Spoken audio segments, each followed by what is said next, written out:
Okay, I think everyone's just admiring their own images at the moment. Pet, Stephen, Silly Tuna, thank you for joining us today. What I'll do is, I'm Ryan, I'm the other co-founder of Ethereal Collective. So you heard from Jack earlier, he probably give you a big overview of who we were about. Today, this is going to be quite a general NFT topics, but we're also going to go into what we call NFT rants. So if anybody from the community's got any questions that they want to throw at anybody here today, feel free to chuck them in. We'll add a bit of time for that. Silly Tuna, do you want to introduce yourself? I'm Zebu Digital, or you can call me Alex. I've been in crypto for about 9 years after someone wanted to buy a game that I made with Bitcoin, because I was a game developer. I've been involved in the NFT space for several years. I had one of the first NFT startups. And for better or worse, I'm known for selling an alien punk at Sotheby's last year for a fair amount of money. But actually, I'm really... $12 million. Something like that. But actually, really, I'm a creative. So it's kind of, I'm known as a collector. Really, I just like creating as much crazy stuff as I can. So I still make games. We've got a project called Soulcast, which is for 3D artists. We do a weird thing. I do a weird thing with Pet, actually, called Sploot, which is a quirky sports project. So I just love experimenting in the NFT space generally. Brilliant. Cheers, Alex. Pet, yourself? Hi, everyone. I'm Pet. I'm the head of crypto at Copper90, who are a big soccer media company in the UK. And in my spare time, I write a newsletter called Sporting Crypto, which is, I think, very niche, but I think a few people like it at this point, which is good. And I'm also kind of well known for making podcasts and media. So most recently, I produced an audio documentary called The History and Future of NFTs, which Alex featured on, and a number of other kind of OG NFT collectors and creators, featured on as well. So my kind of passions are crypto, sports, and media. I think they're both underselling themselves here, because some of their content they put out online, especially podcasts and so on from Pat, it's brilliant. If you want to sort of get into this space and meet the people on the ground who are building day to day, they're great people to follow, great people to listen to in terms of the content that they put out day to day, the projects that they support as well. Some of them may be sort of conceptual and experimental, but in 2 to 3 years' time, they could be what we see as the norm. And then we've also got Stephen here. Stephen? Hi, everyone. I'm Stephen. I'm the NFT executive at Zebu. Can we check Stephen's microphone, please? Yep, now we've got it. Yeah. All right, there you go. Hi, everyone. I'm Stephen. I'm the NFT executive at Zebu. What we're really excited for is we've launched our first sort of big NFT project last month called Near Future. That was like a 2,000 profile picture drop on a individual sort of blockchain called Near. It's quite new and up and coming, and so we're really excited to be able to step out our foot there. And so I've been the one spearheading that. There's been a lot of exciting things happening with that. It's kind of going into the gaming industry, where Near NFTs and gaming is a perfect sort of collaboration, and so we're tapping into that sort of sphere. That's been a lot of really fun building that up. A bit more about me is I did a master's in economics from the University of Edinburgh, started a couple agencies, specializing in marketing from there, then transitioned into crypto. It's an amazing opportunity, and I feel okay, this is the right point to transition into there. I feel we're so early. It's in a space, everyone here is so lucky to be here because we know about it. That it's kind of history repeating itself with the internet, into the internet boom, the early 1995s, 1997s, and so it's exciting to kind of be in this space. It's I transitioned over to there, been launching this project, and there's lots of exciting things happening there. And so excited to be here, excited to talk to everyone. It's NFTs themselves are a really sort of sandbox to kind of build from there. It's just adding an asset layer to everything that we do. And so excited to really push the boundaries in the near future. We're going into gaming, the fact that you can have dynamic NFTs. So your NFT, you can update it, you can upgrade it. It doesn't stay as this static image. You can use it in your games, and there's a whole host of really exciting things that are happening there. Cheers, Stephen. So to start, I think you can see most of the art around here, and art's probably one of the earlier adopters in terms of NFTs and the digital provenance aspect of that came in quite early, and most people generally understand that. it's kind of an open-ended question to anyone that wants to answer, but where do you see NFTs applying in other industries? What industries do you see NFTs having a future in? Yeah, so kind of like touching on what I just said, like the idea of like gaming.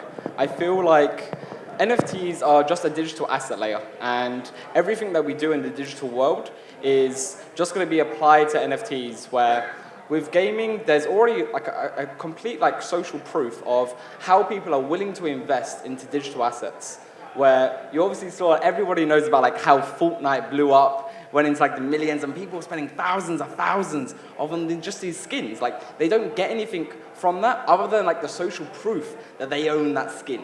And NFTs, what they're going to do is going to allow the people who do invest into that to actually get something out of that. No longer is it going to be like the game company is going to own that asset. It's going to give the power back to the people. And I feel like that's where we're going to see a lot more innovation and a lot more power coming back to the people.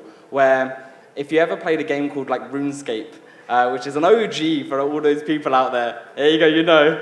And it's like it's the sort of thing where there's a marketplace there, and everybody who played the game decided, oh, actually, I'm going to earn this. I'm going to work hard for this. Then I can then trade that, and I can then keep going. And it's a really cool positive feedback loop. And all NFTs are going to do is bring that into the real world, where you're not earning virtual money. You're earning real money. I feel like that's the really sort of power in it, where it's all about incentives after all. It's like, how are you going to incentivize people to do things? And as soon as you're adding in this really cool like way for people to monetize what they're doing, it's a no-brainer. And the gaming industry is growing rapidly. The power of like streaming and how social media has been able to elevate what the real people have been able to do, NFTs are just going to perfectly slot into that. And we're going to see this really cool ecosystem grow of these amazing games being developed, where everything in that game is an NFT. Like when you earn a sword, that's an NFT. When you get the new armor, when you fight and achieve that quest that nobody else has achieved, you're going to get the legendary one-of-one NFT that's going to be valued at however people value at. Because NFTs, the ultimate question comes down to what is value, and it's just how much people are willing to pay. And within gaming, we've shown that people are willing to pay these high amounts, and so it's going to perfectly slot into that. So me looking forward, it's going to be the gaming industry, it's going to be the one of the main things, but there's so many other industries that's going to apply to. We're so early, we don't even know the full capability of what is possible with it. Alex, we've seen a lot of brands enter this space recently, and Stephen obviously talked about the monetization aspect. I know there's lots of what we call Web 2 brands or traditional corporations entering the space. How do you feel that's affected the dynamic recently? I mean, weirdly enough, as someone who is in the game industry and who had a gaming NFT startup before they were called NFTs, and we sold out to another gaming company, my ideas of how games and NFTs will mix have evolved over time. There's a lot of what you said which is true, but the Western game industry, I promise you, they hate us. They absolutely hate us. Because people feel like they don't want to earn whilst they're playing games, so we have to get it right. But I think what is more interesting, not more interesting, that's the wrong word, what is equally interesting is the power of brands, because brands issuing NFTs that can then be used in games and in music and in ticketing and in film and in media and events like this. That's where I think it's going to get super interesting. The brands might be EA, but it might also equally be a fashion brand like Nike, or it could be Liverpool Football Club, who just released NFTs, which Ped is a big fan of. No, I'm not. They're really bad. No, so I think for me, it's really, really interesting. Or it's going to be very interesting over the next 2 years, I think, as brands explore NFTs and find where they do work and where they're seen as a monetization scam. And we're seeing both, and sometimes it's because it's just really poorly thought out, but sometimes it is because we don't actually yet know what works best. No one would have predicted that Bored Apes would be this massive, massive metaverse brand today. The Hundreds are a streetwear fashion brand that they've actually managed to move pretty well. It's been a bumpy ride, but they moved pretty well into the NFT space. Nike, Dolce & Gabbana, they're all doing interesting things in their own ways. So for me, I've almost always, let's say, because I did have to go through a process, but I've seen that NFTs are such a powerful mechanism for marketeers, and brands are nothing but marketing when it really comes down to it. Yes, they might have really good products, but branding and marketing go hand in hand. And NFTs are such a great way to bind your audience as a community and to reward your audience. So as long as they do that right, that's where I'm actually really excited. And that will play into games and it will play into sports. I think on the marketing aspect, like NFTs are a marketer's dream, and I kind of agree with what you were saying in terms of there's a monetization aspect to it, but I truly think that on the brand side, when brands realize that as a marketing spend, this can do more for you long term than making money short term, it's going to be pretty revolutionary. I don't think many brands have cracked that yet. I think very few brands have done it well. I think brands need to stop thinking that their consumers want digital equivalent to their physical products. Like I've seen shampoo brands do shampoo bottle NFTs. Like who the fuck wants that? The answer is no one, apart from Alex. But digital hair. But like I think there's this notion that you have to kind of leverage your existing IP, your existing brand rights, which to some extent you do, but I think brands need to be a little bit more creative around how they do things. And truly, like the things that we've seen be most innovative and more interesting have been the things that have been Web3 native, like Bored Apes. But I'm kind of interested in free NFTs, claim to share NFTs. I know the Worm, if anyone knows that project, which was basically like one NFT was minted on the Ethereum blockchain, and they basically wanted to see how far it could make it on the Ethereum blockchain. So the only thing to do with it was to give it to someone else. But what they did was they kind of incentivized virality by saying, well, once it hits like 500 wallets, 1,000 wallets, 1,500, 2,500, we're going to do X, Y, and Z. And I can't believe no brand's ever looked at that and been like, wow, like we could launch our new product in this way, or we could do this in this way. And I think brands will take a bit of time to cotton on.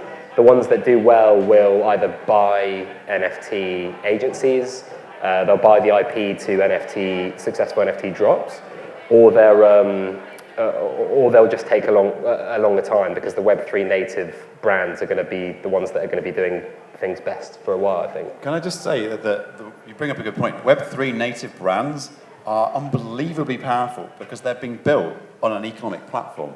It's not like you've got to open a store and sell some fashion items which have physical manufacturing issues. It's not like you've got to write a game which takes 2-3 years, and most of us will fail. Everyone's making a game now. Of course, but they'll all fail. But it's making games that are successful is genuinely really hard. It's not like you're a musician and you might be super talented, but only a tiny fraction of musicians are financially successful.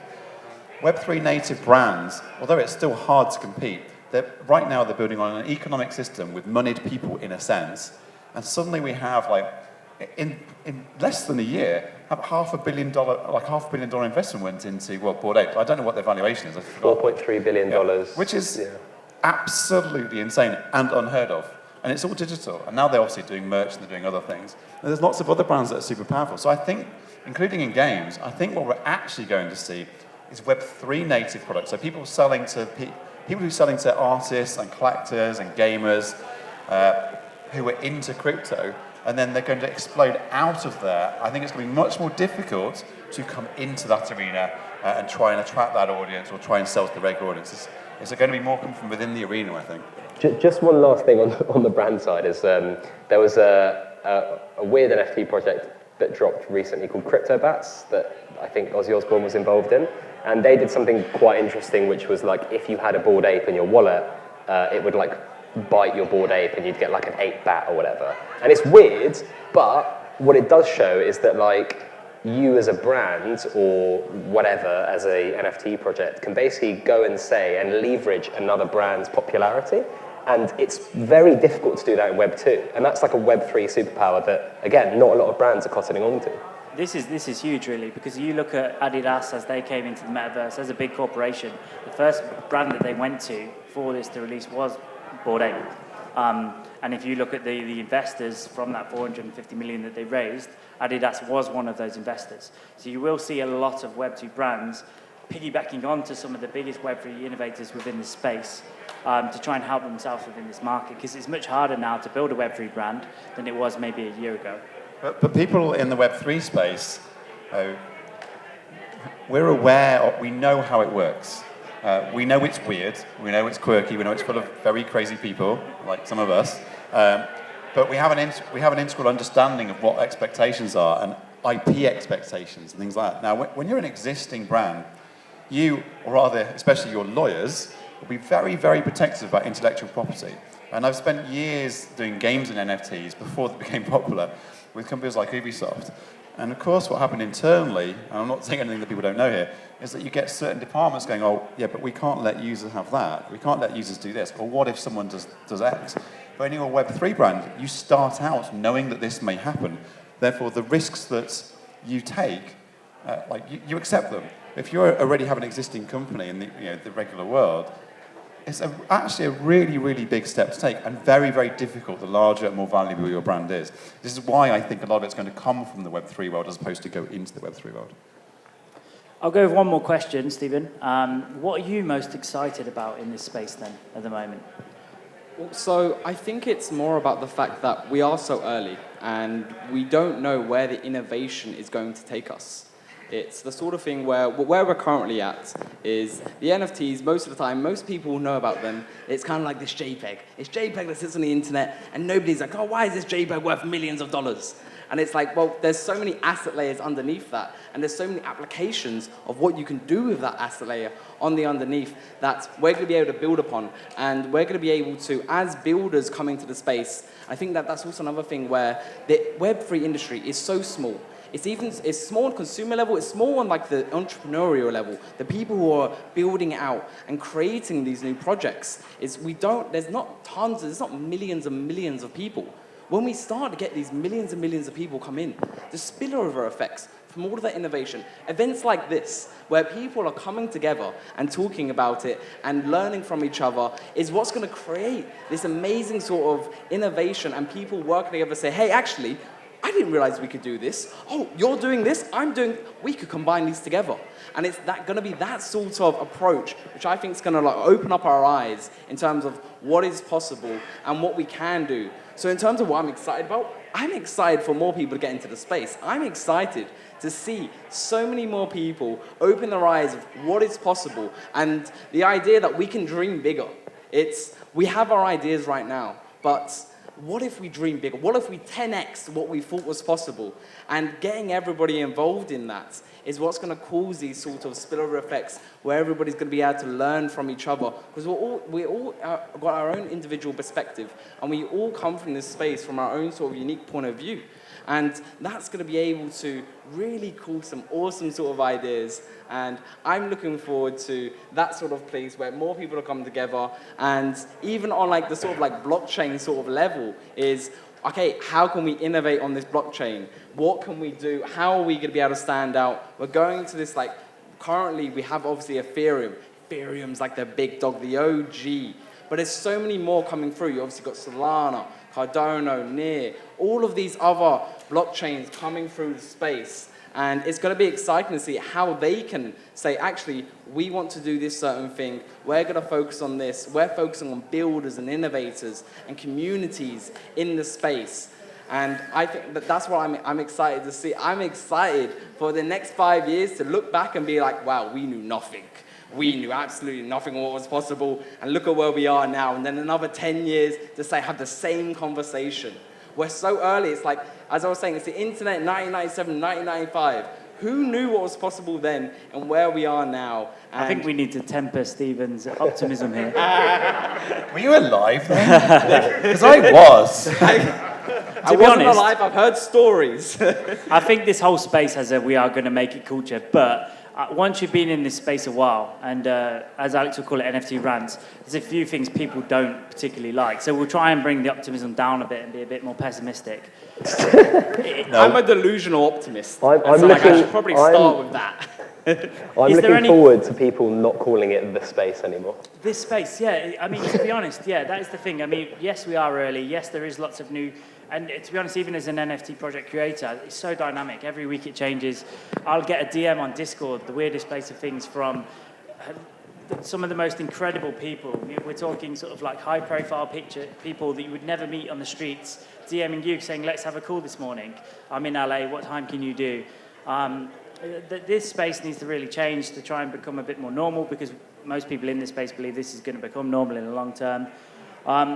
In terms of not necessarily what you're excited about, what do you think the NFT space is doing wrong at the moment? Anyone who's been following my Twitter today will see me arguing about security again. Genuinely, it's actually really difficult for people to understand how to use a wallet. And even when they're using their wallets, if you use MetaMask, put your hand up if you've used MetaMask. Most of you. Yeah. Well, put your hand up if you know what anything is when it says "sign this transaction." Right, exactly. And even, I do know, but even when I'm looking at it, most of the time I'm like, yeah, I don't really know what that is. And especially OpenSea's new contract. Yeah, and actually, we joke about it, but it's a really serious problem, and I don't think it's been taken serious enough. And I've actually been talking about this since 2013, when I first got involved. I said, wallets are terrible because none of us know what we're doing, none of us know what we're signing, and we're not protected. It's now 2022. None of us know what we're signing. We're still not protected. There has been literally zero progress. And I always make this comparison in the sense that most of us interact with things that we don't know how they work, right? Whether it be cloud computing, blah blah. But here, the downside is literally losing everything you've got, which is a downside that should be catered towards in a completely different way than kind of existing tech. I mean, the serious point is that. There are developers who have been making progress and doing much easier to use wallets, but they're building on platforms, whether it's Ethereum or, I think Near's probably similar. They're all pretty similar, because what happens is the developers who focus this technology, they're amazing people and they're so talented, but they're focused on things like, how do we make this scale? How do we make it cheaper to use? They're not focused on how do we make it safe for users. It's not even bottom of the list. It's not on the list, and it should be near the top of the list. And there's a number of things they could do to make it easy to use and safer to use and protect us. And that I think, one day I hope we actually deal with it. But at the moment, it's not dealt with. I think just on that point, right? We've seen NFTs on board loads of people, right? When NBA Top Shots launched. You had digital queues, tens of thousands of people trying to get onto a platform that you couldn't even withdraw from at the time, right? Which is pretty crazy. And a lot of those people had never interacted with a MetaMask wallet or any type of wallet before. And I think you're going to see a convergence of safer, easier to use tech with also just more product market fit converge at the middle. But there is this. I get called up or contacted by loads of people trying to buy football clubs and run them in a decentralized way. Have you bought Chelsea yet? But recently I had someone ask me, okay, I'm trying to buy this football club, and we're going to give 10% of the football club, and we're going to run it as a minority DAO within the football club, so decentralized autonomous organization for anyone that doesn't know. And I basically just said, look, think about the levels of complexity that people need to get past to actually interact with something like that. Just alone, someone who's again, I'm not being ageist here, but someone who's 50, a season ticket supporter who goes to games every week, they're members of their supporters group or whatever, they've probably never even heard of a crypto wallet, let alone used it. My dad's 64 and he just about started using internet banking during the pandemic. Do we really think the population is going to start using MetaMask wallets, start keeping backups of paper or metal in safes of their private keys in case they lose them? It's just it's got to improve in some way. I think Alex, you said this to me on one of our first conversations, because my industry is cybersecurity, and we do need to push security more left in every terms of DevOps, any type of DevOps. You said to me, most people can't be their own bank. They're not trusted to be their own bank. And when you're talking of having... Most people don't want to be their own bank. And that, right? I wouldn't, to be honest, I don't particularly want to be my own bank. It's only because I'm enjoying this space that I have money in there. But I'm probably one of the most paranoid people being in cybersecurity in this industry. Jack will tell you every time we do anything with our project, the first thing I think of is, well, what about this? A bit worried there. We don't have too much time left, so I will open it up to the floor if anybody's got one question. I think you had your hand up there first. Do you want to stand up and... Shout it out. Yeah, you need to shout. Yeah, question mainly for Alex, for all of you.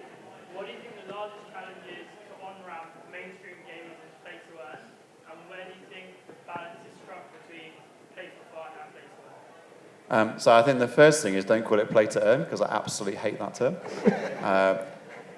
It's a funny one, because I've gone through a long process. I was a seed investor in Axie Infinity, so I should be like, yay, play to earn, it's going to make you all rich. But the reality is that gamers don't want to earn money when they're playing games. Like, it's a really horrible word, like earn. No, that's work. So I actually think that the way forwards is make games where gamers just, in the course of their gaming, or like regular gaming, whether they're playing tournaments, or they're buying their stuff they already buy, give them some NFTs, let them experience it, let them discover what works, what doesn't work. Let the game developer then also work out for themselves how to use those NFTs to give their community like some advantages, and build it up.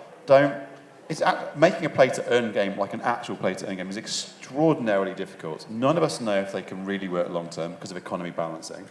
There's so many factors to consider, let alone being hacked for $640 million or whatever, as happened yesterday, or a week ago, but they just found out. So genuinely, like the Western game audience, as I was saying, they have really pushed back against NFTs, partly because of misunderstanding, and partly because they feel like they've been ripped off enough. So you have to sort of edge them into it. So one of the games that I'm doing, which is called Clodhoppers, it's a stop-motion animation game made of clay, and it's a really weird game. We've never commercialized it, because it's like a passion project. And we've decided only now, after several years of making it, to actually decide to commercialize it with some NFTs, even though I've been in the NFT space since 2015, because I've not thought it's ready. But we're not doing it as a play-to-earn game. We're just doing the same cosmetics you would buy on Steam, but we're doing them as NFTs because, like, it's a better deal. Like, you can do more with it. We're taking some of the aspects of PFPs to make it more interesting. And yes, there'll be some high-value ones, but there'll also be low-value ones and tournament stuff. And so I think that's what people have to see. They're afraid they'll get ripped off, and you have to accept that. Like, we have seen this happen. Yeah, I Sorry, think Stephen, I think we're going to have to wrap it up on time. I apologise. I know you're going to have another... Sorry. the ultimate cut-off. So hopefully everybody enjoyed that. If there are any questions, feel free. I think the guys would love to answer, well, probably wouldn't love, but will be available to answer any questions you've got afterwards as well. Thanks again, all three of you, for joining us on tonight's panel. Really appreciate it. Pat, I didn't realise you were a Liverpool fan, otherwise I wouldn't have I'm had not you. a Liverpool He's fan. so I'm an Arsenal fan. I'm an Arsenal fan. No, Oh, good. You can No, say he's it. a Wolves fan. My bad. He's a Wolves fan. He's a Wolves a fan. We'll Wolves have to fan. wonder as Wolves fan. We're fine.